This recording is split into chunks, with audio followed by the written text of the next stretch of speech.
Ready to proceed? Yes, Your Honor. All right, State, do you have any witnesses? We don't have any witnesses, Judge.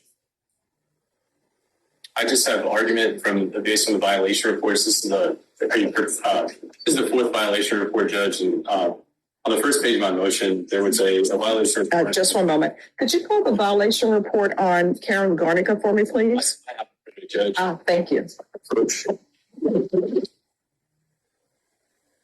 All right, State. So, Your Honor, what we're asking for is for the bond to be raised to $100,000 with full house arrest GPS. The reason we're asking for that is this is the fourth violation report, Judge. On the first violation report, which was filed May 17th of 2023, the defendant was continued on ignition interlock. Just a little less than half a month later, on the 30th of May, there was a second violation report where the bond was increased from, I believe it was $35,000 to $50,000 and continued on ignition interlock. And then a month later, in June of 2023, there was a third violation report. And the defendant was continued with no driving, in-home breathalyzer, and add drug and alcohol testing random. This is the fourth violation report, Judge, and so the reason for this violation report is non-compliance with the random drug and alcohol testing with diluted samples. So it appears to the state that the defendant is not complying with the conditions of her bonds. We're asking that her bond be raised. We're asking for the addition of the full house arrest GPS, Your Honor. This is, the code says you can set reasonable conditions of bonds to protect the community, and so that's what we're asking for, Judge. All right. Any objections to the court reviewing the violation reports, counsel? No, Your Honor. All right. So the court will note the first violation report. She was continued. That was signed by Judge Nahara, and that was on May 18th, 2023. And that violation report was due to the failure to enroll ignition interlock. Then the second violation report, which was signed by Judge Nahara, there was a bond increase of $50,000, and the issue was failure to enroll in ignition interlock. Then the third violation report was signed by Judge Nahara, and that was from June 22nd, 2023. And the issue was high BRAC readings.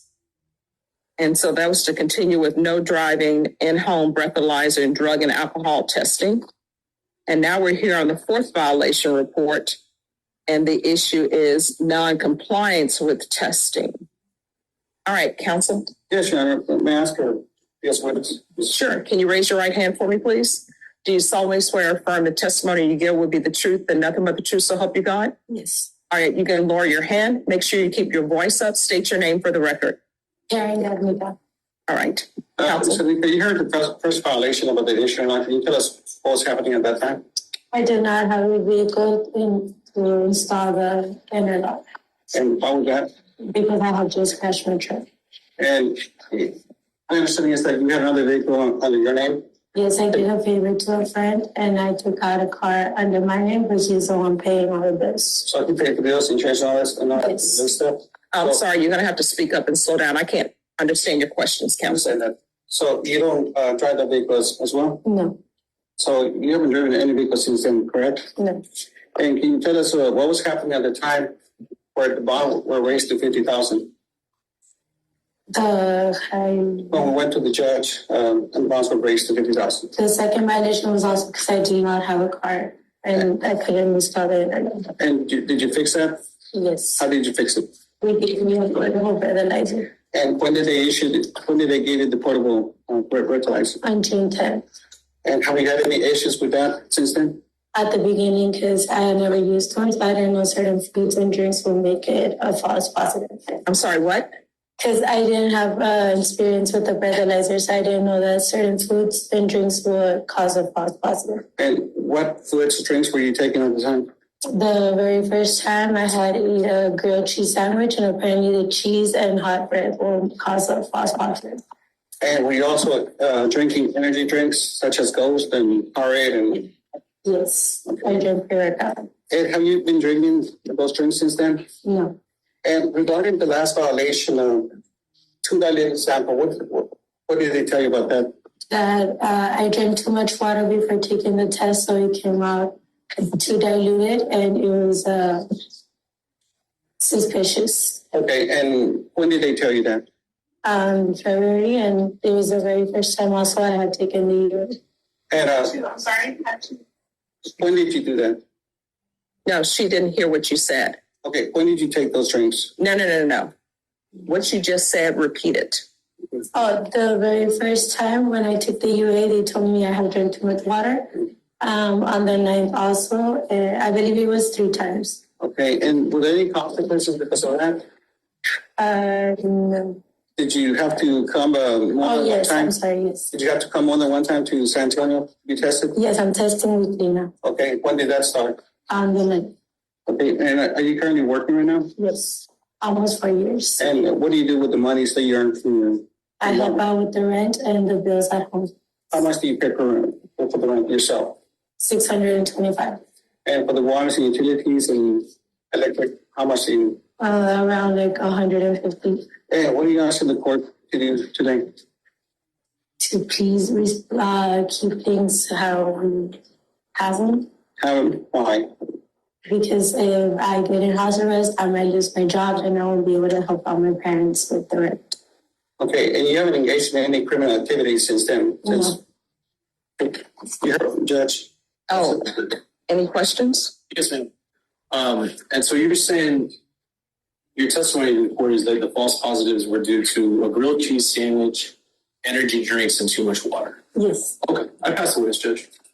All right, any other questions? Judge, so we have no more questions for the witness. All right, the court will hear argument. State.